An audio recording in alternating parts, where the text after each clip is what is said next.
The show's about to start.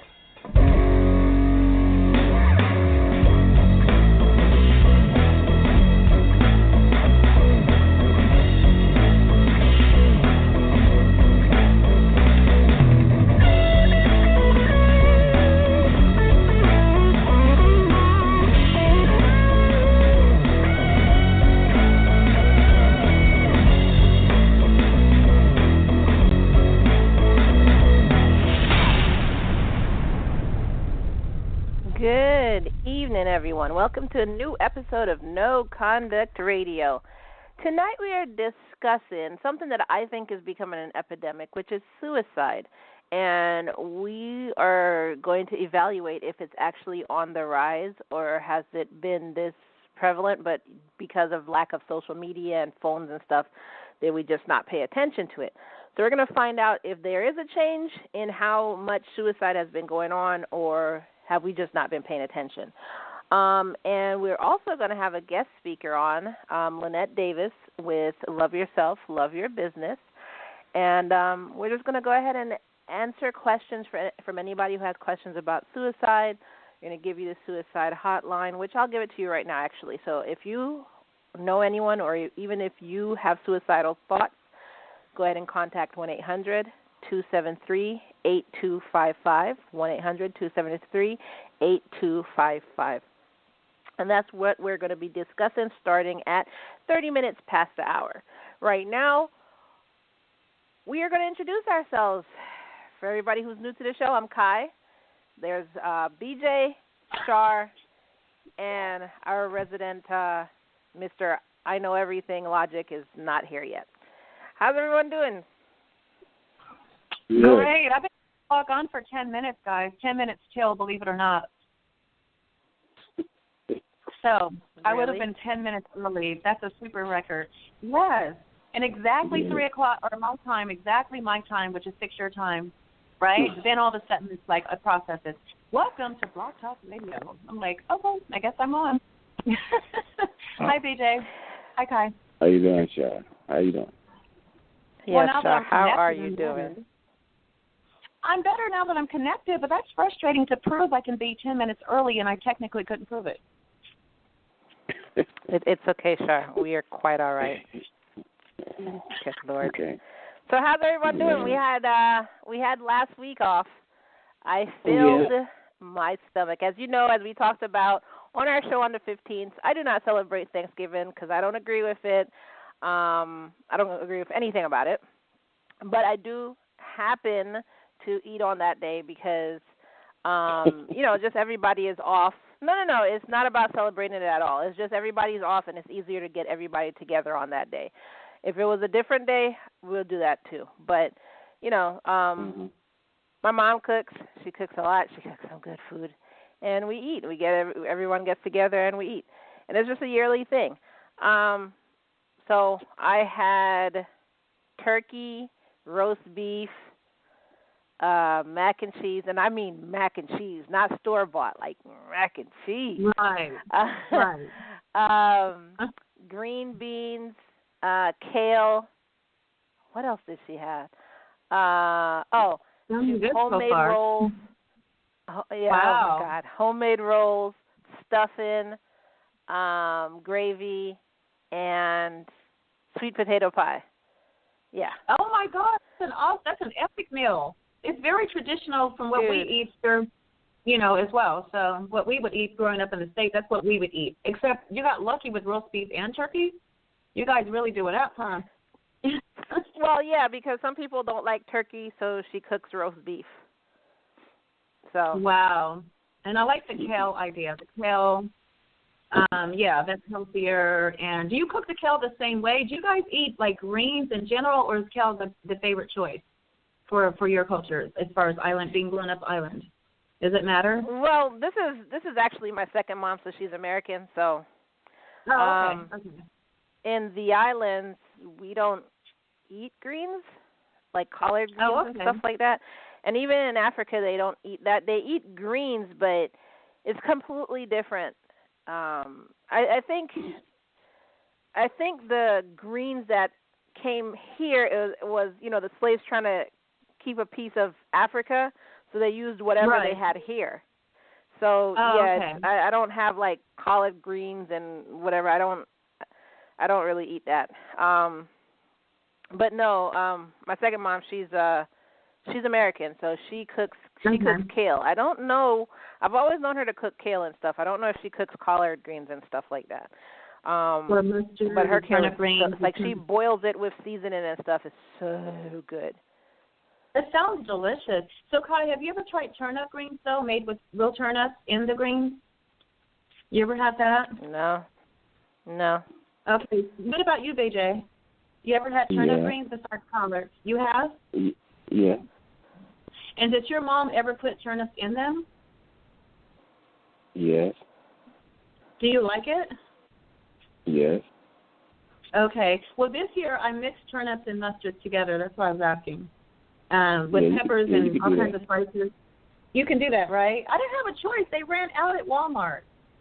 That's all that I from. They didn't have collards or anything else, so I didn't have a choice. Okay. Yeah. So oh my God. Turnip greens. That sounds weird. Yeah. Collard greens, turnip greens, mustard greens. Right. Exactly. Kale. Okay, so you do eat kale. Okay. I've never had that. Well, what did y'all eat? What did y'all eat? For me? Let's see, what did we have? As far as meat-wise, we had turkey, ham, pig feet, pork ribs. Yummy. We had sounds steak, good. mac and cheese, homemade, sweet potato pies, pumpkin pies, sweet potato souffle, homemade rolls. We had the cookie dish. We had the fruit platter. Of course, we had the wine and stuff we did. That sounds wonderful, and it seems like that's the theme this year is the homemade yeast rolls. I was so happy to hear that one. We had the dirty rice, and we had some string beans and collard greens and all that. Can you put all that in your food? So and beans and rice. What? Why would anyone eat the foot of a pig? The hoof itself. They ate the whole pig, really. I had the whole pig. It's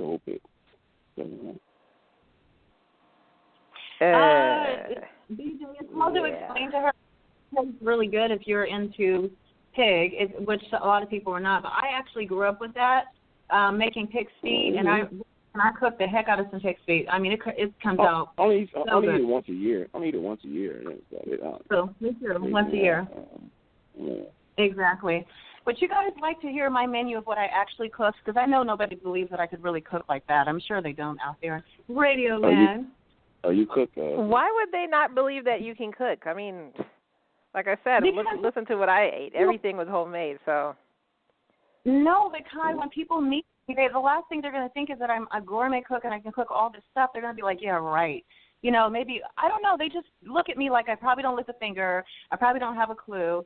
But I actually make Cornish hens instead of turkey. The second one is the one. Right? So Cornish hens with homemade cornbread dressing. You don't have a clue. Then I told you guys about the greens that I mixed, the mix of the greens, right? Then I had a 3-layer 5-cheese baked macaroni and cheese, which just like make you want to slap your mama. Hold on, what did you say? 3-layer? What? What was that? Yeah. 3-layer 5-cheese macaroni and cheese. That's how I make it. Cheese? Not all the time, but yes, 5. How you 5 cheese? Yeah. Well, I guess Parmesan, Gouda, cheddar, American. Oh, 5 cheese. I can't think of another fried cheese. Oh. No. Okay, yeah, I heard of 5. Yeah, I heard of 5 cheese. Yeah, it comes in the package. Yeah. I was like, how you fried cheese? What the heck? No. Then I made my mile high cornbread, which comes out golden and crispy the recipe that I use, the way my mom taught me. And anyway, so I also had mashed potatoes, homemade mashed potatoes and gravy, some rolls, although we had cornbread, and I made 4 sweet potato pies and some banana pudding, all from scratch. Doesn't that sound amazing? Yeah, it was very, very, very good. Yeah, Charles was bragging to anybody who would listen and people that wouldn't listen as well. Strangers. you're waiting in line at the gas station. Nobody cares. He's like, hey, do you want to know what my girl cooks? They're like, not really. Really? He did that? Yeah, he was just clown. That's BJ, just really leave her alone. That sounds like logic. You get punched in the throat for that. Yeah, he's just bragging about messaging, basically. Yeah, like shut up already. This is my girl made. What? Wow. Yeah, right? wrong man. Well, like I said, I ate well, and I didn't run around bragging to anybody about what I was about to eat. So yeah, that's kind of strange. Yeah, that's strange. When it's that good, if Char made it, trust me, you're going to brag to the top of the hills, at the top of the hills, to anyone who will listen. That's how good my food is. Seriously. Okay. Really. Yeah. I have an aunt that can cook her butt off and a second mom that can cook her butt off. So you would have to do a heck of a lot to impress me. So. Right. Well, you know what's really bad? Charles actually told his mother. His mother said, "Oh yeah, I heard you cook." She goes, "I heard you run circles around my cooking, and my son loves my cooking." She goes, "But I know it's true because she's heard it from several people in their family already." And I was so embarrassed. Like, what? Please don't put me under the bus like that, guys. Right? But they did. How would she hear that from several people in the family if you just got with them? Yeah, look, I've cooked for several people in their family because we visit their family. They visited us, and I've cooked. So I mean, besides her son bragging about it. But she's like heard it throughout the entire relationship. So you took a trip to where he's from and went and cooked to his family?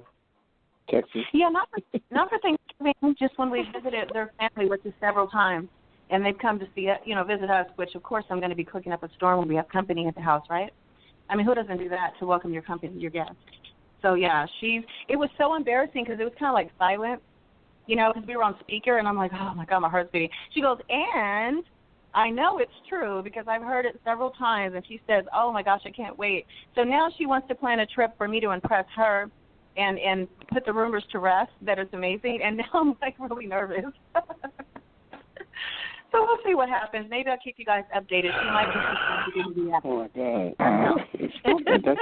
That's Logic, stop it. What? I ain't saying nothing. That was BJ dabbling back there. No, I heard him like. That's logic. Stop it. That's the sigh, the old logic sigh. It's so rude, so rude. But it's okay. I'm just a little nervous when this is supposed to take place, but we'll see. I should be fine. If you're good at something, you don't stop. So anyway, what's new in the news before we go off into Charland? Oh, no Charland. I haven't watched the news in like 2 weeks, I think. So what's going on? Trump is still crazy. California wildfires were started by lasers. It was all set up. You guys Google it. Wait, what? Are you serious? Well, yeah. Are you serious? They believe that it was started by directed energy weapons. And blah, blah, blah. Hold on. What was that now? There's people out there that believe that the wildfires, that was the Woolsey fire and the 1,000 Oaks were started by directed energy weapons, as they say. From space? And, I mean, I don't know if it's from space. I mean, the military does have that kind of technology, but the question is then, as I always say, which is why? What's the point? Especially when other uber-rich people, their houses are burning to the ground. Like, what? You're not going to convince me that rich people are just doing this to other rich people who have connections and relationships with government people already. It's like, what are you talking about? That's crazy talk. I think it's just the typical thing. Well, you hear, like, when you hear a tornado went through, like, Texas or Oklahoma somewhere, and they're like, oh, we have no idea. Oh, what are you going to do? We're just going to rebuild. We're going to rebuild, and you're going to go back to the same place? You're not going to change out what no kind of new construction engineering techniques. You're just going to keep building the same kind of stuff. And it's the same thing with Malibu and the hills out in Thousand Oaks and stuff. That area it's not hard to tell. There are certain things that happen in nature where you have brushlands that burn, and after they burn, they rejuvenate the area and things grow again. It happens in nature all the time. If you just decide that you're going to build a community in the middle of this ecosystem that is used to burning and regrowing, then you're going to have to build your house either A, fire retardant, or B, 10, 15 years, you have to know that you're going to lose everything. So I don't know. Well, Logic, let me enlighten you. In this particular case, no. In this particular case, what they can clearly see, okay, it's because, when you can do an aerial map or pictures of looking above head, how is it that a house is completely burned down to the ground, but a tree that's standing right next to the house, less than one foot away, was not at all affected? How is it that it several happens all the time, Char? What is Char, that happens all. You ever seen a house burn down in the hood, and it's one house, and the rest of the houses are not touched? It might smell like smoke, but they're not touched. It isolated incident, not when it's a so-called wildfire. And not to mention, this makes no sense. There wasn't. This is why education is important. This is why I'm educating you. Some of the areas that were not affected, okay, that were affected. No, I'm not even trying to be funny when I say that. Like, if you have no idea what you're talking about, people can convince you of anything. Well, Logic is possible. It's just possible that people do know more than you do, including myself, on plenty of occasions. And that's the go-to move right there. Like I'm saying, I know everything. I can always back it up. When I say something, I can always back it up. If I don't know, I'm going to say, let me go find out. Now, this I know for a fact. There's way too many examples of people. Okay, but besides, Char. Besides this untouched tree, what evidence do you have that this was a man-made fire? What evidence do you have? Absolutely. I'm not talking about the campfire that was further north. I'm not talking about that. No. Listen, no. I'm not talking about that. Listen to my question. Besides this so-called untouched tree next to a burning house, what?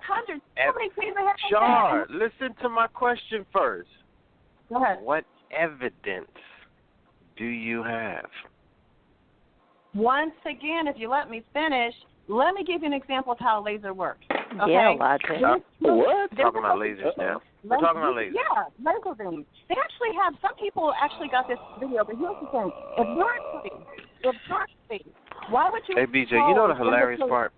They will look at these wildfires and pull it apart, but two towers in New York falling into their own footprint and disappearing into dust, they won't question. It's like, yeah, of course. That's the hilarious part. If I'm also educating you, made everything else blow up and vaporize. Yeah. Right. Logic. Well, guess who owns the power company that's in California that they're blaming on? You know who owns that company? Rothschild. They were originally. So that's where the conspiracy theory. The Illuminati owned the planes that were putting it out. Or were they? If anybody wants more information on this, it's not hard to find. But once again, I'm down. When we speaking, I'm letting them talk. Listen, you know what I heard? I heard the Rockefellers owned they owned the tree that was next to that house that they burned. No, I can hear anything. I can see with my own eyes these examples. It was the you know what? I heard something in the news about this island, this remote island this guy went to. He got killed by these natives. What, you guys? Stay in the dark as long as when the laser hits your house next time, you won't even be around this if you thought it was a conspiracy theory. I asked her for evidence about this fire burning out of control, and she said, I'm going to tell you. Now, let me tell you how a laser works. This is a terrorism by our own government. If you guys want to get it, shame on you. Look, seriously, all of y'all, Char, everybody, I'm just cracking up. Because there were two conversations being had. And Char never once gave up talking. Nope. Oh, my God. I have never in my life done that. If you're not listening to me, I'll be like, you know what, screw this. I am, whatever. Think what you want. Like, I've never done that. When somebody's talking, how you know someone has real facts like myself is when they continue to present their facts. But the person that's that's a wise typical man female said, right there. Typical female. Wise man said, it's usually the one who keeps talking that's the one that you shouldn't listen to. It's usually the quiet people when they finally open their mouth. Those are the ones you should listen to. Here's the funny thing: Logic talking over me so that he can be, I'm a lion, hear me roar. And he figured if he was louder than I was, and he shut me down, but it didn't work. It didn't work. It didn't work. What it is, Char, is research. Usually, do both, Logic. You'll learn something. You actually will. Usually, listen. I'm not one to shy. Okay, I'm not one to shy away from a conspiracy theory. I don't think that everything is always on the up and up, and so on and so forth. However, the most simplest answer, no matter how improbable, usually is the answer to the question. Once you have to start doing a bunch of gymnastics, to say, okay, this is what happened. Like I'll be honest with you. I'm one of the people that I don't believe the 9/11 story the way it happened. I don't believe that. Now, a lot of people will say the simplest answer is, the planes flew into the buildings and blah, blah, blah. Okay, I hear that. It's a very simple thing that someone said happened, yes. But if you know anything about physics and the laws of, relativity and all of that stuff, there's a lot of things that's never happened before or since in the world of physics that happened on 9/11. So ground zero started from the bottom. Huh? What? Ground zero, it started from the actual explosion started from underneath. People they think it was just a plane. Well, yeah, exactly. So that being that, the people will say, so you want me to believe that the government colluded and blah, blah, blah, blah, blah, and then it comes down to the question, okay, what's more probable? The government lied and colluded to do something that possibly we don't understand the whole full story of why they wanted to do this? Or science, for the first time in ever, and never happened again, these things happened. What's more probable? So that's my thing. Now, when it comes to this wildfire, is it a tragedy? I guess it can be. I feel about as sorry for them as I do for people that live in Florida and they deal with hurricanes. You live in hurricane land, neighborhood. You live in Tornado Alley. It's the same thing if an earthquake happened out there in L.A. It's like, okay. Like, yeah, that's where you live on the fault line. Everything that you build should be with the idea that one day there will be a crazy, shaker that happens, and you need to build up the code. So if you live in the hills where the natural cycle, just like the plains of Africa over there in the Serengeti is, lightning strikes, things burn, stuff grows better, and that's the cycle that happens. In those hills, that's the cycle. Those things are supposed to burn. It's usually nature that happens, it's a thunderstorm or something like that, but that's what happens. If you want to build a house there, then you need to build your house with the idea that there's going to be a fire at some point. So I need to make sure that my house is built with materials that are resistant, or I build it in a way that it's almost impossible for the flames to get to my house. Period. That's it. The government deciding, okay, we're going to take these lasers and fly, and we're going to direct it to this area and burn, and all of these celebrity homes, and people are going to die on the streets and stuff like that just because we want to test out lasers. Like, what's the point? I don't understand. What do you mean? What did they gain from it? It doesn't make any sense. That's all I'm saying. Well, I heard some firefighters who live in that area. They were just talking that, once the fire started, it was hard to stop it, being that in that direct area, there wasn't really a wildfire in like 25 years. So it was humid, it was hot. The fire already, brings up its own wind, and it was also very windy. Yeah. Yeah, and the brush was really overgrown because it's been 25 years. So, I mean, yeah, I don't know. Char is like, Char, you have. What? No, some of these fires, especially Malibu, we're in a residential, what they call it, not residential, I'm sorry, urbanized something forest area where it's actually just an actual housing development, and it was not overly populated with trees or anything like that. As a matter of fact, close nearby there was a forest, but not close enough for anything to catch. So the trees in the forest weren't burning. It was these particular developments where people actually lived. Made no sense at all, and only specific houses were burned down. I mean, it was you can clearly see, as I was trying to tell you guys, there were trees that were smoldering with fire. Well, they're still on fire in 3 places in the tree, and that's it. The rest of the tree never caused nothing else. You can see it was well, I mean, but think of it this like this, Char. Don't you think people rob convenience stores and stuff during a hurricane? And they run in there and take what they can because there's nobody around. Looters, yeah. Right. Well, no, just not looting. But let's say you have a business that's failing. It's a hurricane coming. That's the perfect time for you to bust out of your business. Like, okay, all right, I'm gonna make sure that I leave this window open so some of this water can come in here and I can recoup the loss. If it's somebody that's running around setting fires during a whole natural disaster, like who's going to know the difference?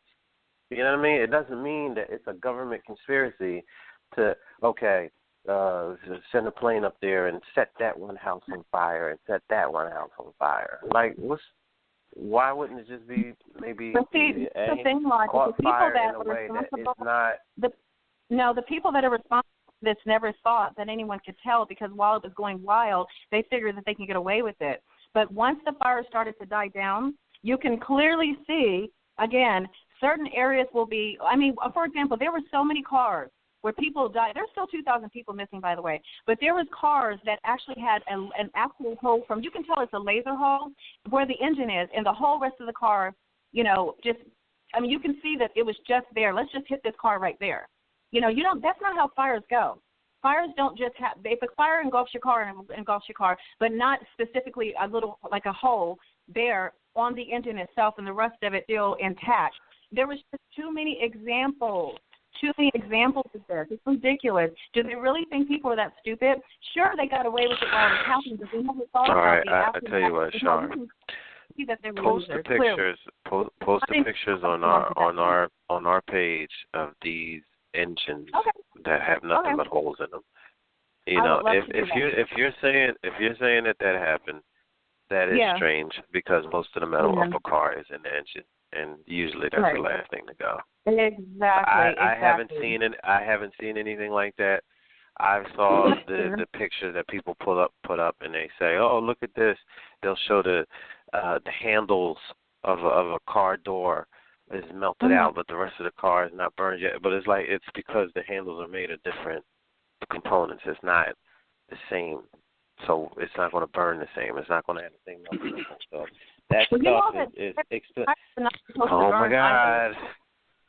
No, I said I will post it, but think about this. Tires are designed not to burn, because why do you think tires are designed to go for 100,000 miles or whatever, or however long it is? But tires are not supposed to burn. When the laser hit some of these cars, the tires melted, but other parts of the car was just sitting there like nothing happened. And tires are impossible to burn if they're real tires. That's why they're made from rubber. Tires are impossible to burn. What? Tires blow out. You can't just burn. You've never heard of tire fires and it being a big problem when it happens? Yeah. You've never heard of that? At the dump? In the dump? That's called a recall. They're designed not to burn very easily because that's why you can actually scrub your tires. Just leave it alone. Yes, it is. That's why tires get hot. And they don't. If that's the case, then you wouldn't be able to ride in a car for as long as you can on the same tire before it's time to get to get new tires.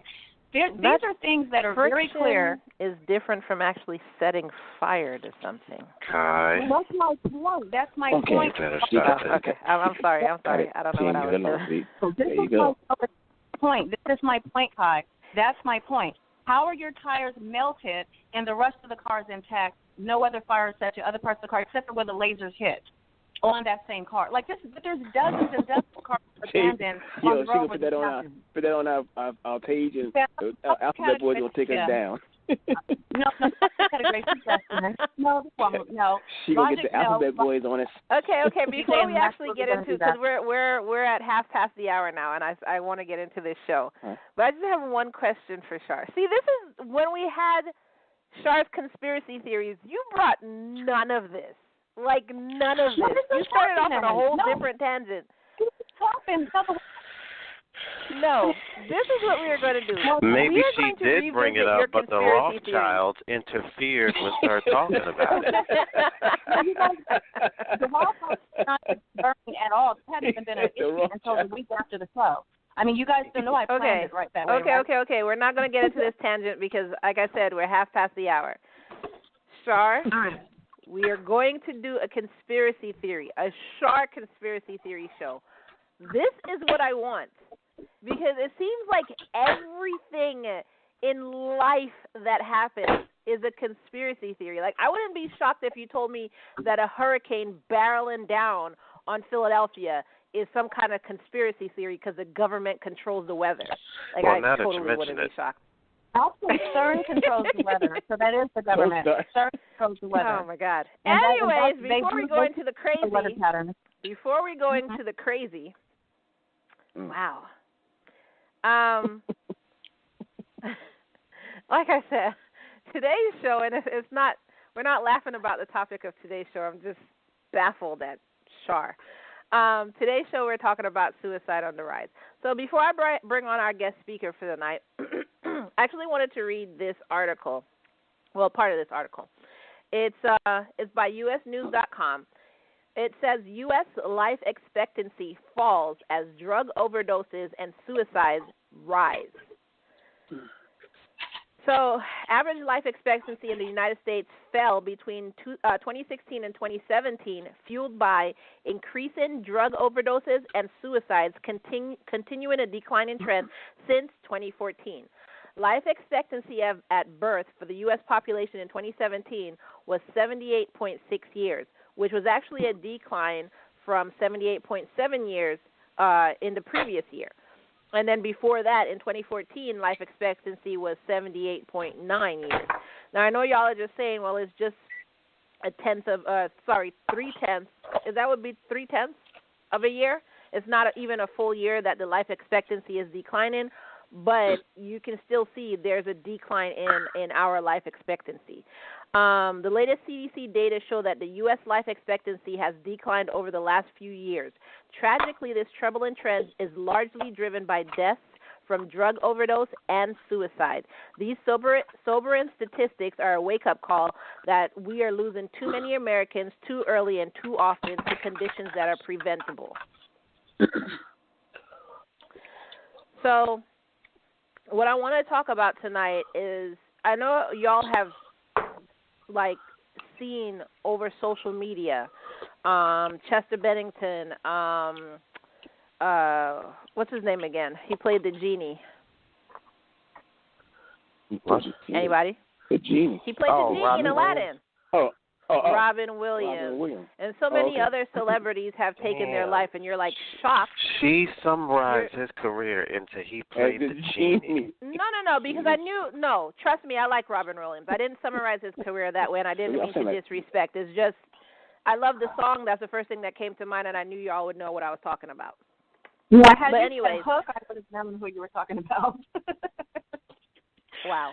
But anyways, we've seen on social media that, these people are taking their lives, and we're shocked over it. Now, my question is, which we'll get to the bottom of this tonight, is suicide actually on the rise, which this article says it is, or is it just that we now have social media, phones, TV, and we're able to see, more of people taking their lives than we were before?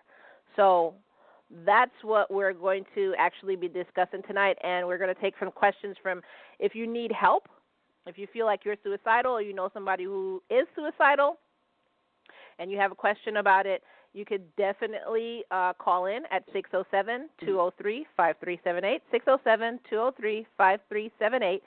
Or if you're too shy to call in, you can text us at 484-840-3627, 484-840-3627. And what I'm going to go ahead and do is I'm going to bring on our guest speaker. Her name is Lynette Davis of Love Yourself, Love Your Business. Now, she's not necessarily a suicide prevention expert, but part of her business is dealing with, helping people keep a positive mindset and positive mental health. And so this is why I invited her to come on and speak today. Lynette, are you there? I am. Can you hear me? Yes, ma'am, we can. Welcome, welcome. Thank you for joining us. Do you want to tell us a little bit about yourself and your business? Sure. Good evening, everybody. I am a mental health peer advocate, and what that means simply is that I am a person with lived experience. And if you need me to break that down a little bit more, basically, I'm somebody who has been diagnosed with mental health disorder, and I am actively in my mental health recovery. And a part of my active mental health recovery is that I advocate for other people who are struggling with their mental health issues.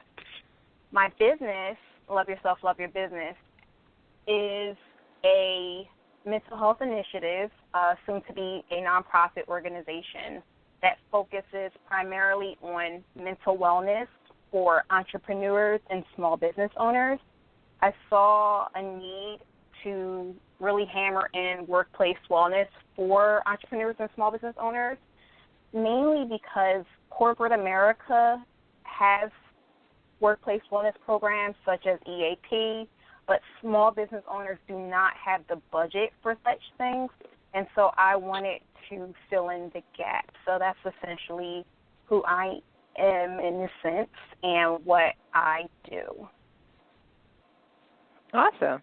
And actually, Lynette and I have partnered up a little bit to help business owners kind of like calm their stress in a fun environment. So usually once a month we go together to Dave & Buster's, because to us that's a fun place, because when we're thinking fun, we're not trying to mix alcohol or drugs or anything like that into the mix. It's good, clean fun. So we just started this year, so we bring business owners out to Dave & Buster's.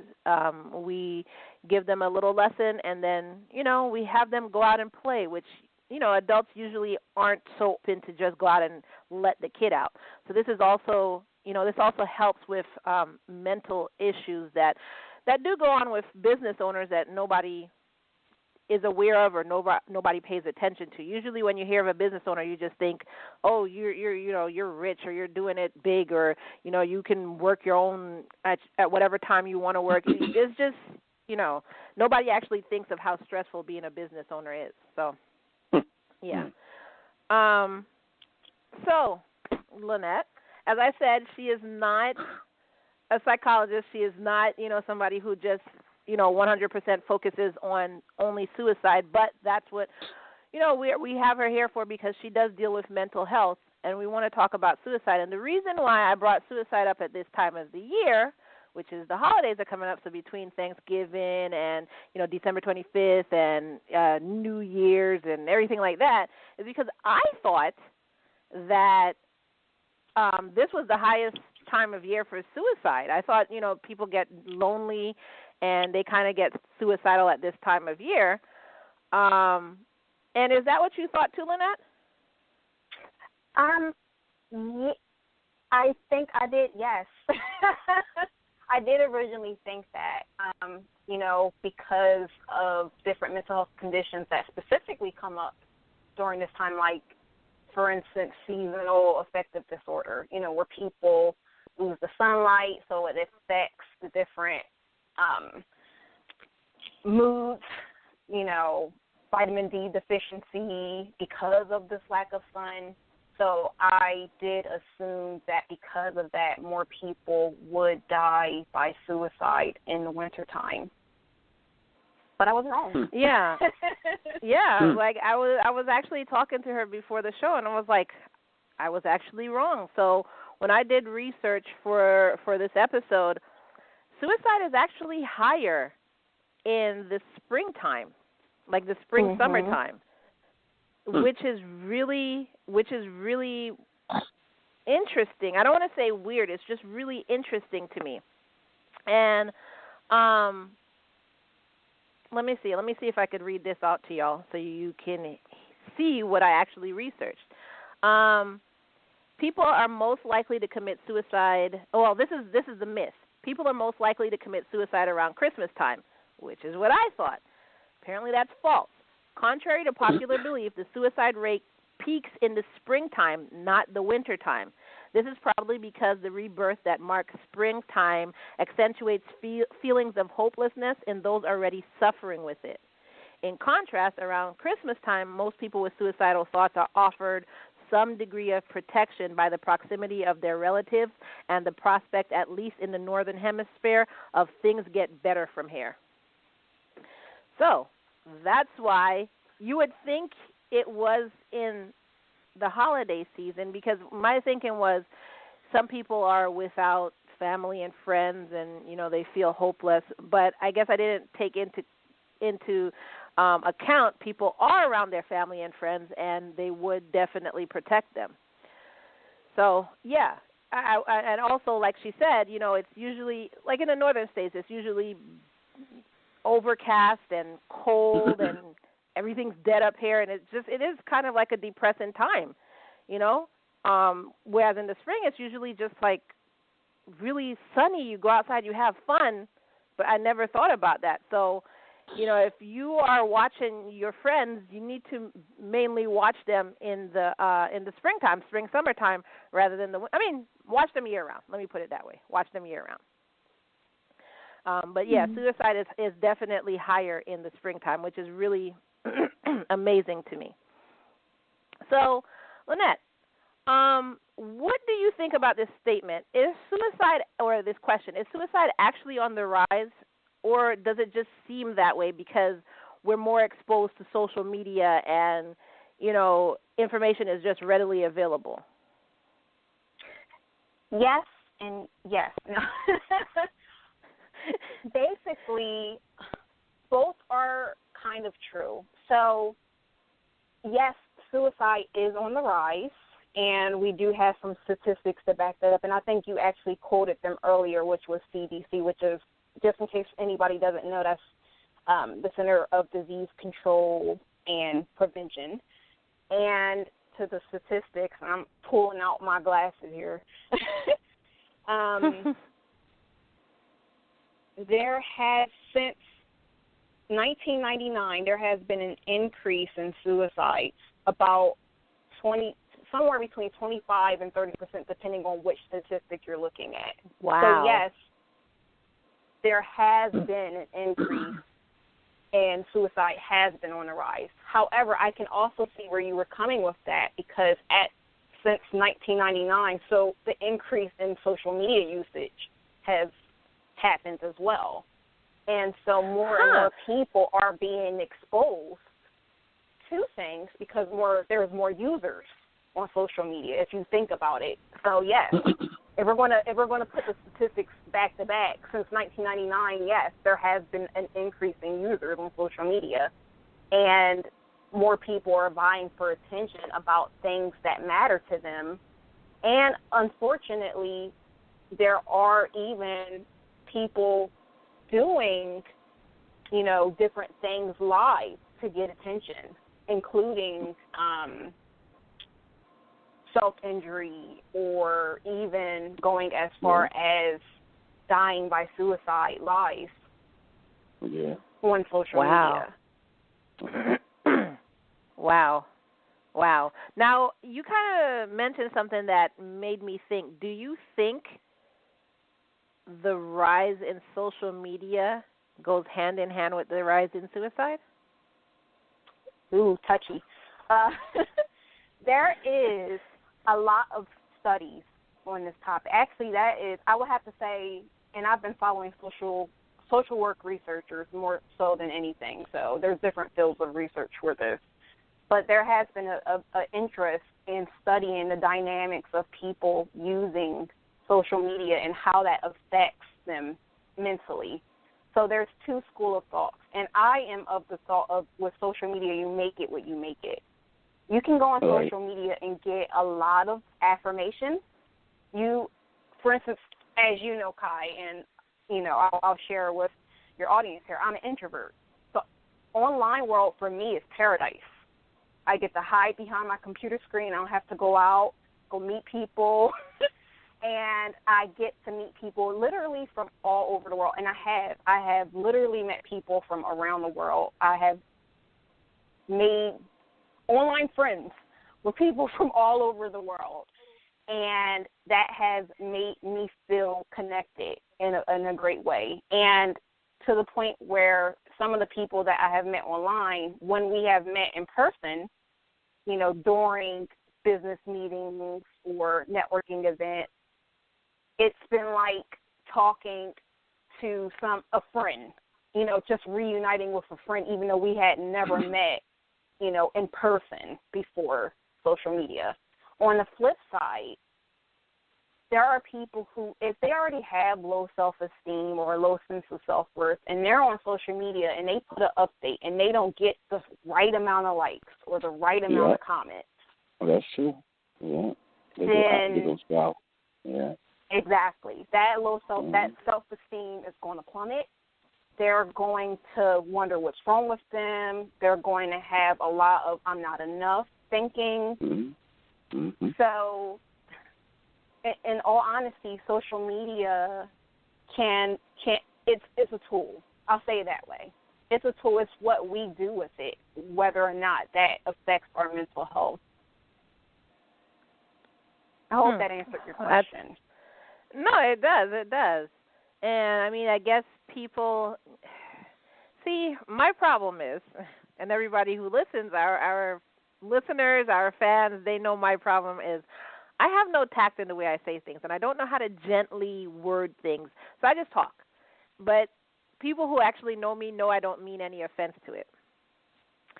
So what I was going to say was it just depends on your level of self-esteem. If you don't have any self-esteem or even low self-esteem and nobody to turn to help mend that problem, then social media can be a reason for you to want to commit suicide, with people putting their lives out there like they're living the best life ever.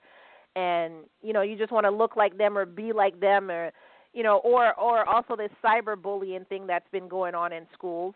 If, you know, you don't have parents that are watching you, or you don't have the self-esteem to back up, you know, and understand that these people are talking behind computers but they're not saying anything to your face, then that's why social media could be a reason for suicide. That's correct?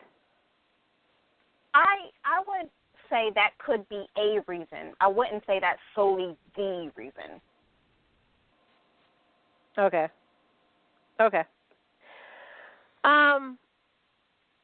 So one question that has come up was, how can you spot if someone is suicidal?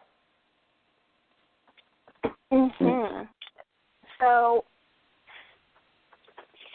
it's not like you can just walk up to somebody and be like, hey, you look like Robin Williams did in Aladdin. Yeah. Because really you can't, because he was just a voice actor at that time.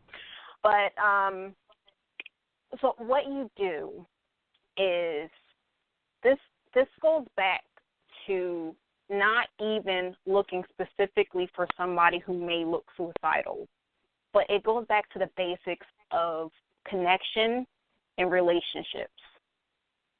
We're all interconnected as human beings. Therefore, even me, the introvert, needs to be aware of what's going on around me and how I am interacting with people and how people are interacting with me. That's the first thing that you can do to notice whether or not somebody is suicidal. Basically, be aware of the people around you. And we don't often do that, especially up north. When I go to New York, for instance, and I love going to New York. I love New York, actually. I notice that people are just running. They are running. Their heads are down. They're on their phones, texting, playing Pokemon Go, not paying attention. That's the norm. So it starts with something so basic, paying attention, recognizing humanity in one another. But to get more specific, I, as a mental health advocate, I've taken courses that will help me identify what's going on, because as I interact with other people who have different mental health issues, whether they have a diagnosable mental health issues or they're just not feeling their best and they're stressed and they're just, melancholy. And one of the things that these courses do is give you some resources on how to recognize some signs. So I'm going to just name a couple of them directly from my resource book. And just in case anybody wants to know, these courses are free too, by the way.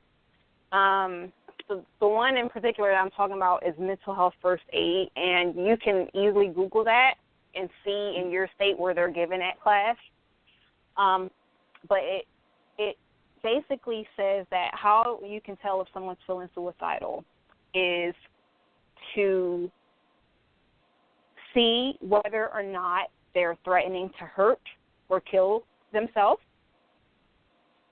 If they're specifically looking for ways to hurt or kill themselves, and that might be they're actively seeking access to pills they might not have wanted before, weapons or other means. If they're, now we're going back to social media, if they're talking, writing, or posting on social media about thoughts of death, dying, or suicide. If you see them in a spin of hopelessness, if you're seeing them talking about things like seeking revenge, or if they're talking about things like they're feeling trapped and there's no way out, which I would not be surprised with around the holidays. Or if you notice some things like dramatic changes in mood, that's how you would be able to tell if someone is feeling suicidal. Those are some of the signs that you can look out for. Okay. What about, now this might be a tricky question, what about more, like not everybody is extroverted, not everybody talks a lot, not everybody exhibits those signs that you said. How would it be possible if you know somebody like that? Like, they don't talk a lot, nothing's really changed about them, but something seems off. How do you even approach like that conversation to find out if they're suicidal? When in doubt, be direct and ask. Ask them how they're doing. Ask them what's going on. If you feel as though somebody might be suicidal and it's looking very clear, literally ask them straight up if they have a plan for suicide. People are so afraid to ask people because they don't want to offend, but those are the times when you need to ask somebody the question. And this goes back to what I was saying before we even got into the conversation about specifically what to look for with people with suicide. Talk to them. I just wrote a blog post on this called the Courage to Reach Out. And basically what I was saying is I just noticed, and you all might have seen this post too, about this post going around saying, check on your strong friends. And that's who you just described, the person that might not talk or might not share, but something might be a little off. They might be that quote-unquote strong friend. And they're saying, check on a strong friend. So it's true that we're all really busy and everything like that. But, it boils down to us taking the time to just check on somebody, sending them a funny text, or like I like to do with Ty and annoy her, and and send these little snippet videos of things that I happen to find hilarious.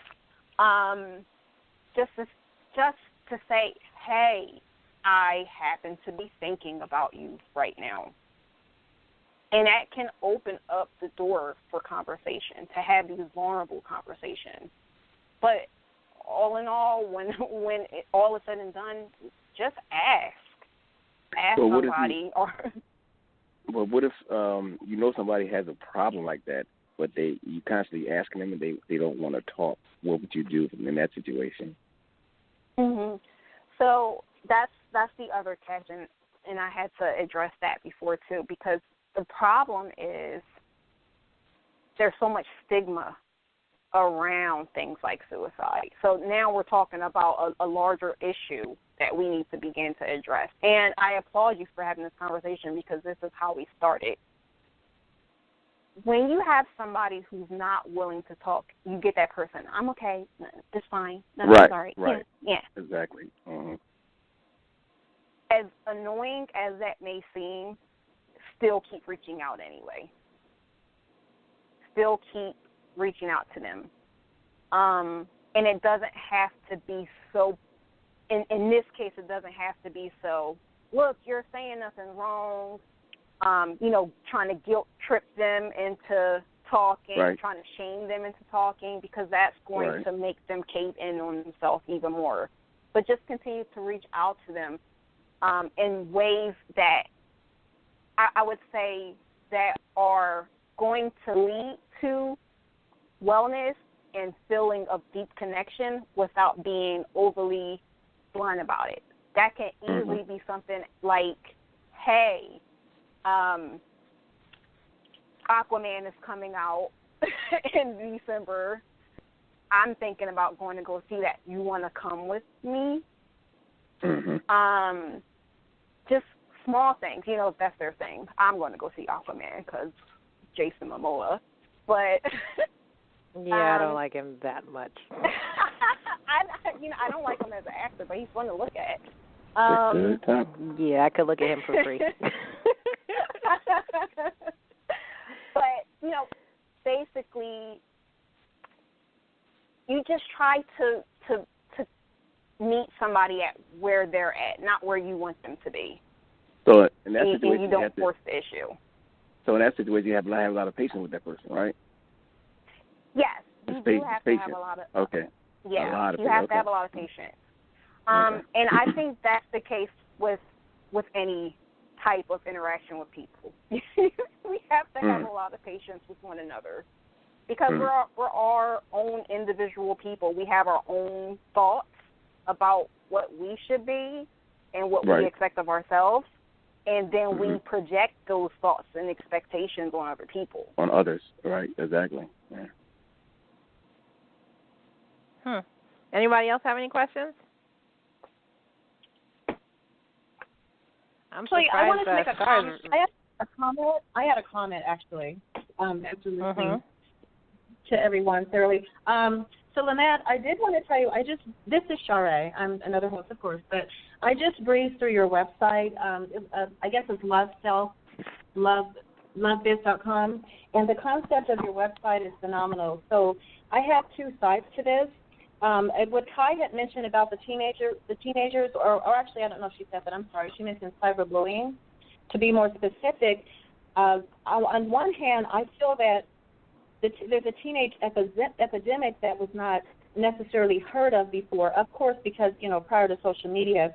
But I think that is responsible for that particular group of people with the increase of suicide with young people, or with teenagers, or people that are of school, high school age or junior high. But on the other hand, I feel that it has increased in general because of social media exposure, which, Lynette, you did talk about the exposure of social media, because people are more aware than ever before.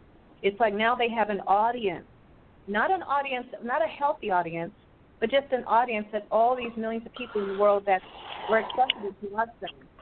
in their misery, so to speak, or when in their sadness, when actually it's so unhealthy as to how social media can make it worse. So that's what my comments are. But good question, though. I loved it. I really enjoyed what I've just breezed through so far, and the concept is amazing. Thank you. I appreciate that.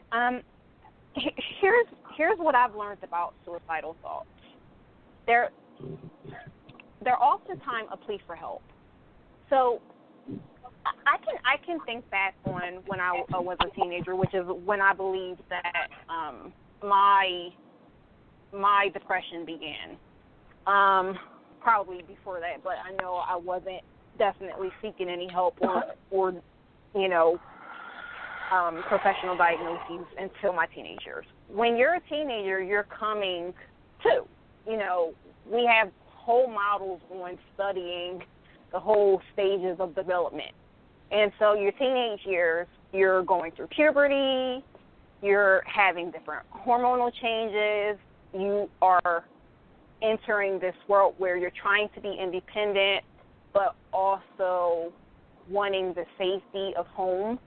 And in some teenagers' cases, the safety of home is just as dysfunctional as going out into the world and relying on your peers to tell you about things like sex or drugs or rock and roll. I just had to throw that in there.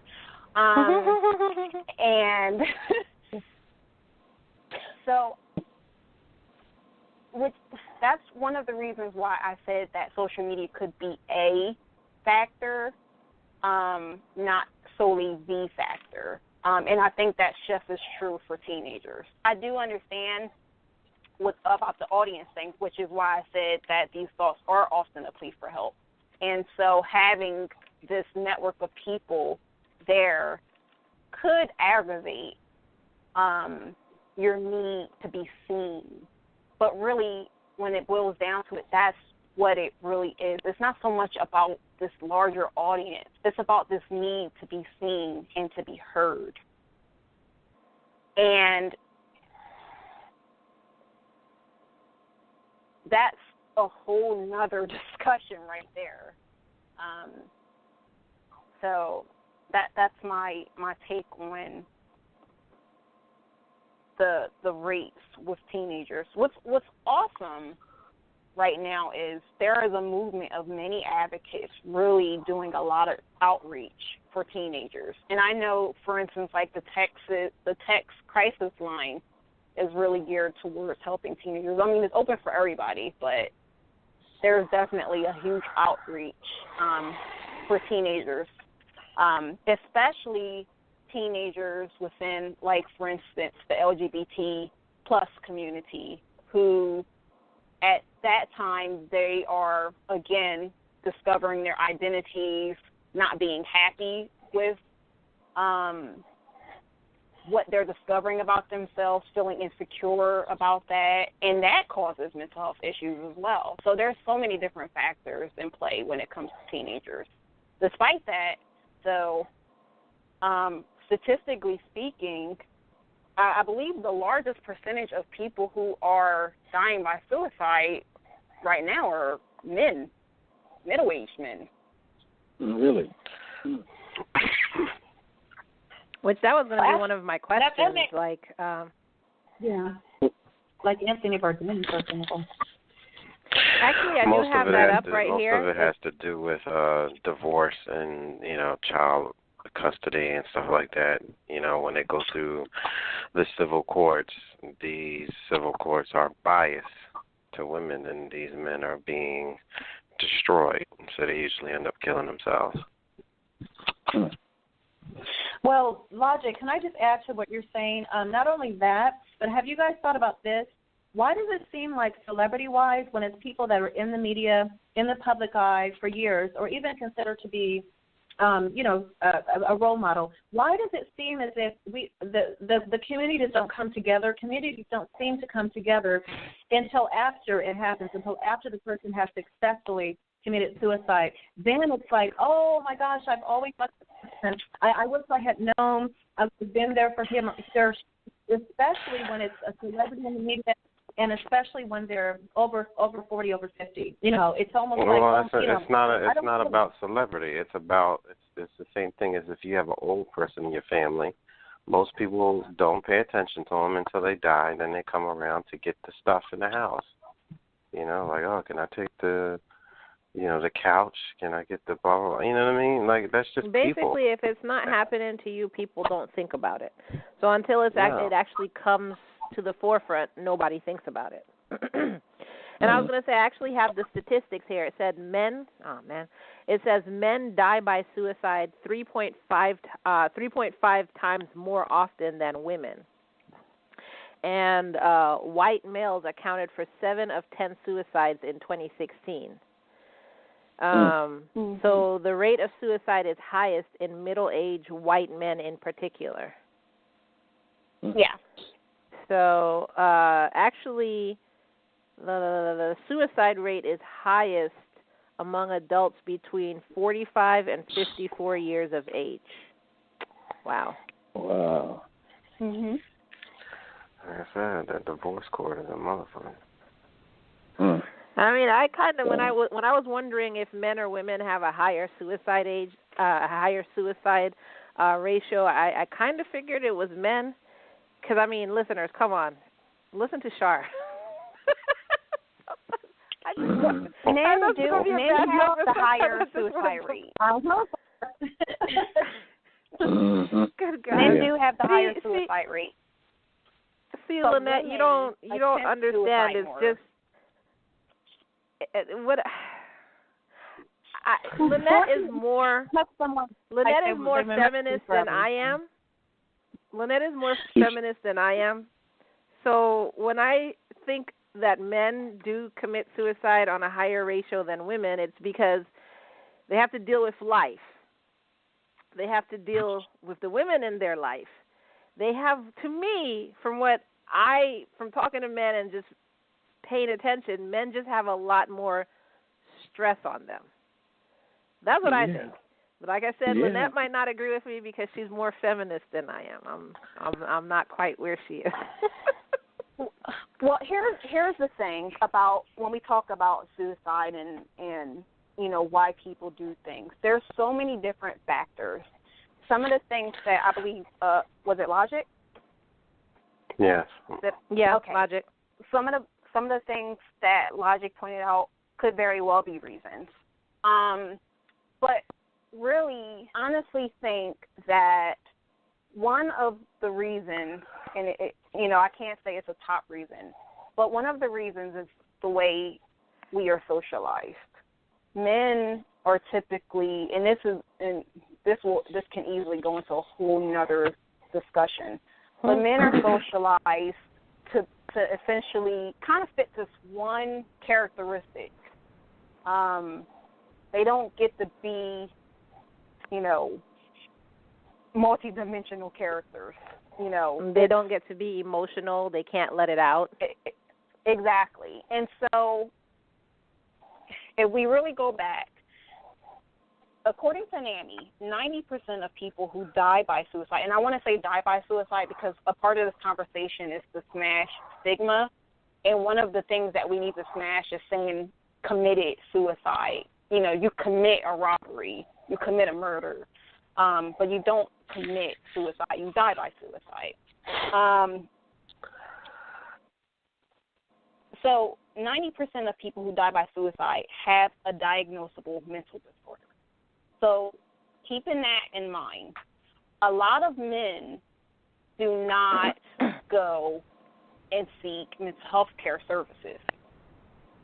There are more women who will go and seek mental health services. There's a whole industry, this whole self-help industry. Would you like to know who they target mostly?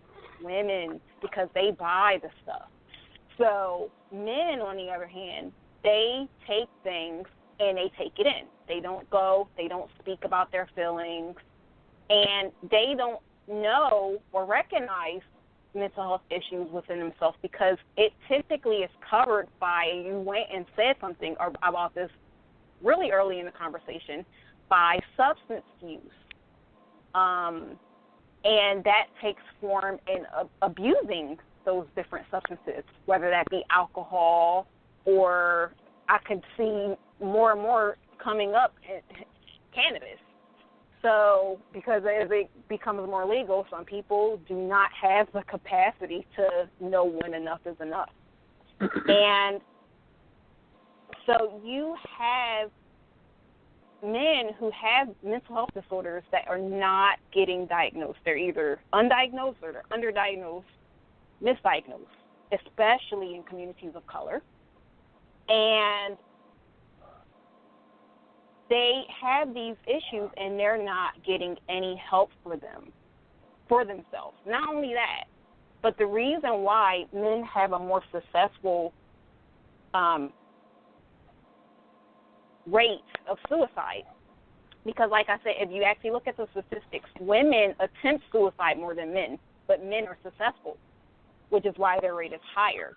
They have higher rates because they use things that pretty much there's not going to be any coming back. Women might attempt it, but they'll attempt it with pills.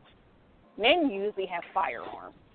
There's no coming back from that, which is why their attempts are more successful, which is why it goes back to the whole, how can you tell if somebody's feeling suicidal and how can you help them? If they're feeling these types of ways, it's kind of bluntly asking, hey, do you have a weapon?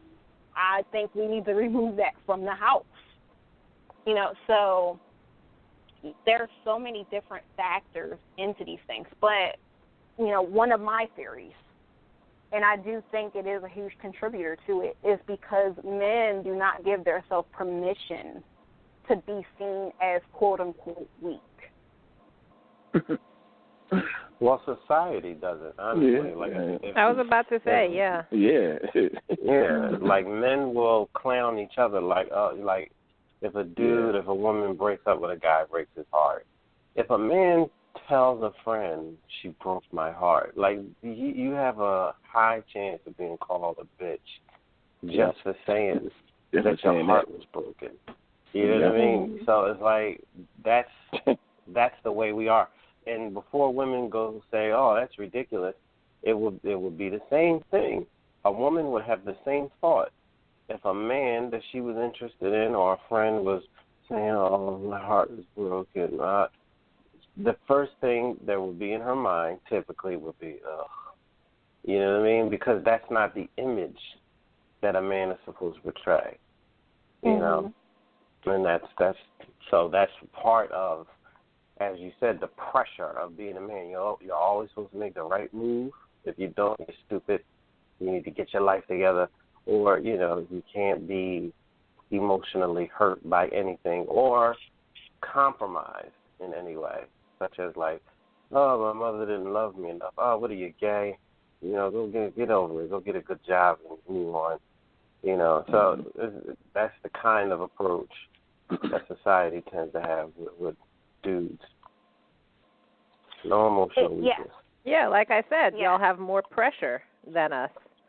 We could at least, call our friends, cry it out, have a tub of chocolate. Yes, I said a tub. And, feel better about ourselves. And guys, you can't cry it out with your woman because she's going to be like, okay. That's a little bit too much blubbering. Stop. You can't cry it out with your friends because they're going to just stare at you like, what the, and like, especially in people of color, if you go to a psychologist or psychiatrist, they're going to call you a punk. Like, why'd you need to go there? Are you serious? You don't really have any. Well, the black community in general, there is no, not to say that they're against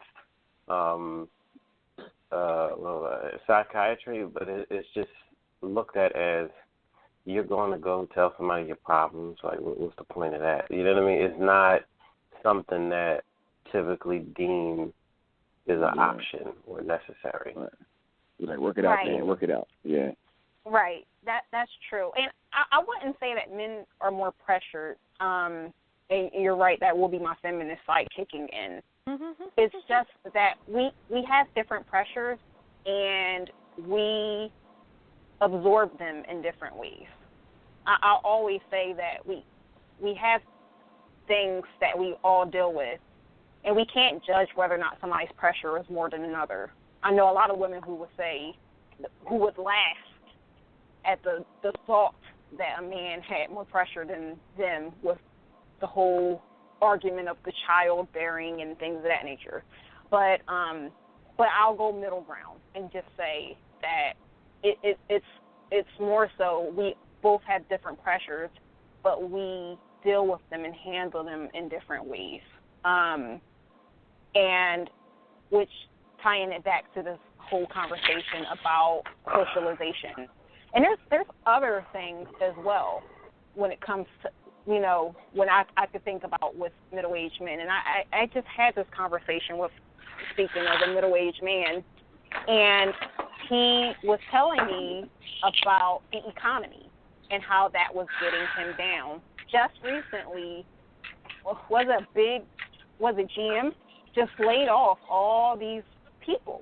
So if men are, you know, especially if they're in conservative homes and these conservative environments, and they believe that they're the breadwinners and they have to provide for their family, which could be a description of a white man, middle age, and they lose that identity of breadwinner, of provider. That's going to affect their mental health as well.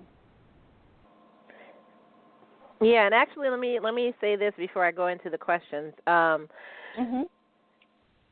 Suicide, it has shown throughout history that suicide is usually more prevalent during times of war, during times of economic decline. So the funny thing is, both of those things are happening right now. So that's probably why suicide is on the rise. So I had a question that came in before the show, and actually during the show, the same question has been coming up. So this question is actually on the description of the show because, like I said, it came in before the show, but about 3 other questions have come in that are similar to this. If you were not able to help someone and they did go ahead and take their lives anyway, how do you deal with that? Wow. Like you tried to help them and you weren't able to. How do you deal with that? Great question. Yeah, good question. That is a really good question. So I would say that a lot of people think that the only reason why you should go to see a psychologist or a psychiatrist, and before I want to backtrack because we were talking about the Black community. There are organizations now specifically for the Black community through therapy. Like, for instance, they have a site called Black Therapy for Black Girls. There we go. But that was a sidebar. I know that people don't think about, oh, I should go see a counselor or I should go see a therapist or a psychiatrist because I don't have anything going on. But they never think about the fact that mental health is an ongoing thing. I'm not talking about mental illness or mental health disorders. I'm just talking about mental health. It's an ongoing thing. I mean, people quote that Zig Ziglar saying all the time about positive habits, you know, that they don't last long and you need to do them just as much as you do bathing. Mental health is essentially the same. Mental health is about prevention. It's about ongoing maintenance and aftermath. And you don't need to be somebody who has a mental health disorder to do that. With that being said, if you're somebody who has experienced or witnessed or have been friends or family member with somebody who has died by suicide, or even the constant heartbreak of somebody who's constantly attempting suicide, which is the case for a lot of people, there are support groups for you. They have support groups. And, you know, for instance, I'm trying to think, AFSP, American Foundation for Suicide Prevention. They have, you know, right at the top probably find support, or even nannies, the National Alliance on Mental Illness. They have right at the tab, find support. They have support groups for people who are survivors of suicide. And they're free. These are free resources for you to go and get support, to talk about the anger, the hurt, the pain, the guilt. Because there's a certain thing called survivor's guilt. And, a lot of people don't know about this. Sometimes people are like, I don't want to go see a psychiatrist. Well, then you can go to a support group and be around people who have literally been in your shoes. And it's free. So, a lot of people who survive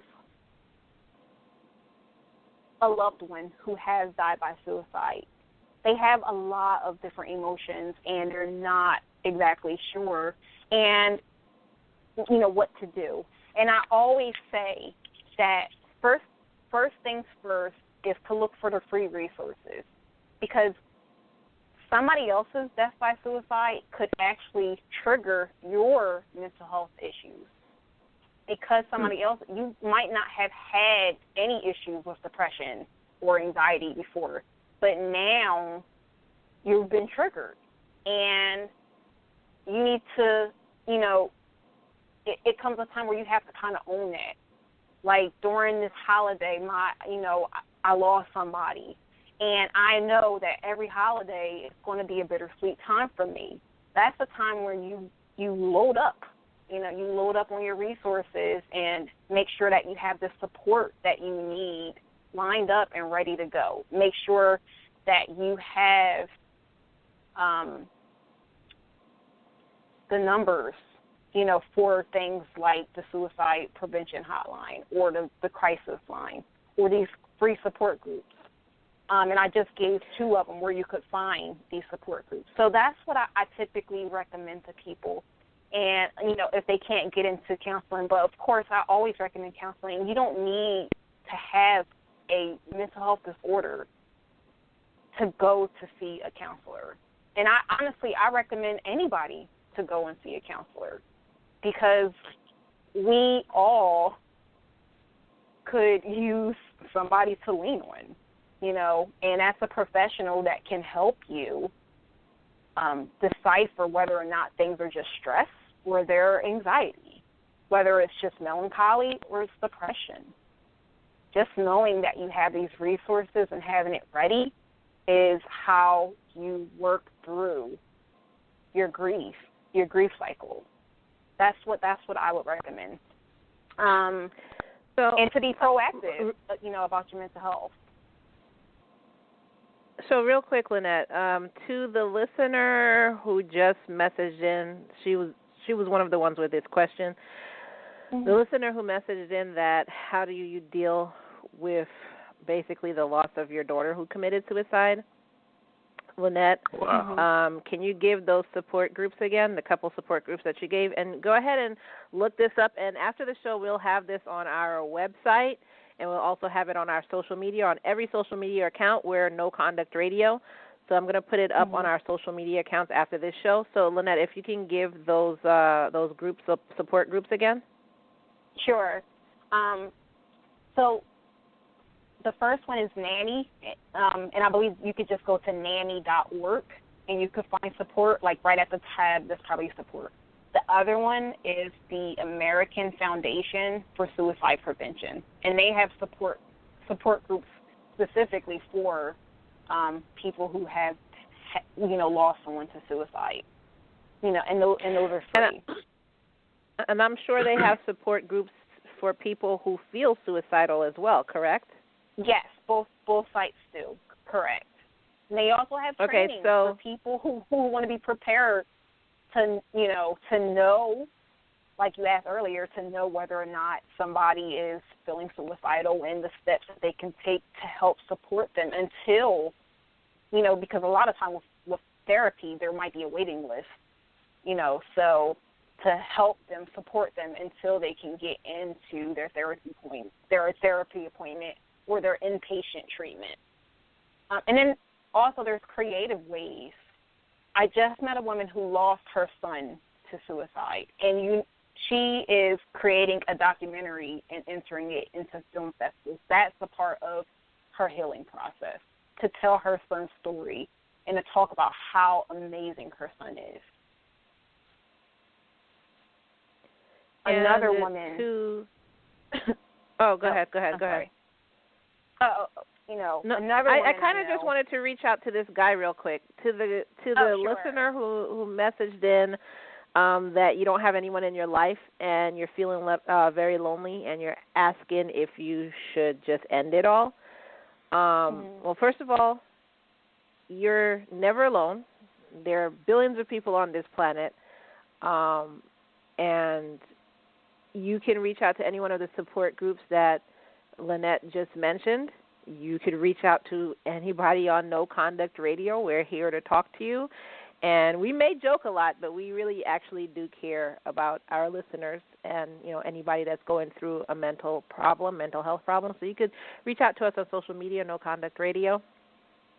And I would suggest that right now, even while the show is on, to go ahead and just call the suicide hotline, which is 1-800-273-8255, 1-800-273-8255. And there are people on there. I understand that you may feel like they don't care because they don't know you, but people don't have to know you to care. So there's people on there who do care, and they will definitely sit and talk to you. And if you need to talk to them all day, if you need to call them more days than not, go ahead and do it. Nobody's going to judge you. That's 1-800-273-8255. So, Lynette, you were going to say something? I also want to give the crisis text line as well, which is you would text TALK to 741-741. Again, that's the crisis text line, which you text TALK to 741-741. And I want to kind of hammer in the point that you were saying. Me as an advocate, I don't know everybody that comes into my, into my world from their world, when our worlds collide. I don't know everybody, but I do know the feeling of always thinking that I'm alone and wondering if anybody cares, wondering if I have purpose, if there's meaning. And because I understand it, because I can relate to that, even if I don't know a person in particular, what I do know is that we have both experienced pain. And because of that, I can empathize with that pain. I can empathize with that experience. And a lot of the people who are on the other end of these crisis lines and the suicide prevention lines are people who understand. I just wanted to say that because that's again one of the things that you feel. You feel like nobody understands you, nobody sees you, nobody gets you. So a lot of us advocates, we have all, which is why at the very beginning you asked me what I was. I don't go and say, I have this degree in this or even if I was, I would still say that I'm a peer advocate. I'm a person with lived experience who's reaching out to other people, going through the things that I have been through. Right. I walked. Well, Lynette, we only. I don't want to interrupt you, but we do only have 60 seconds left, and I do want to get these numbers out there once again. The suicide hotline is 1-800-273-8255, and the crisis text line you would text TALK. That's TALK to 741-741. And if you want to reach out to any of us to talk, just go to our page, No Conduct Radio, on Instagram, Twitter, on Facebook, and we are here to talk to you. We are here to give you those numbers if you need it, or we're here to listen to whatever you want to say. I do want to say thank you so much, Lynette, for coming on the show and talking to us. This was a very informative show, and I hope we could have you on another time, sometime next year maybe, so we could talk about this and more mental health issues that's going on. Yeah, thank you so much for having me. It was truly a pleasure to be here with all of you. I really enjoyed this. Thank you. Thanks, Lynette. This is Lynette Davis of Love Yourself, Love Your Business. Thank you for joining us on No Conduct Radio. We'll be back here next Thursday at 6 p.m. Eastern Time. Peace out, everyone. Okay, have a great week, everyone. Bye-bye.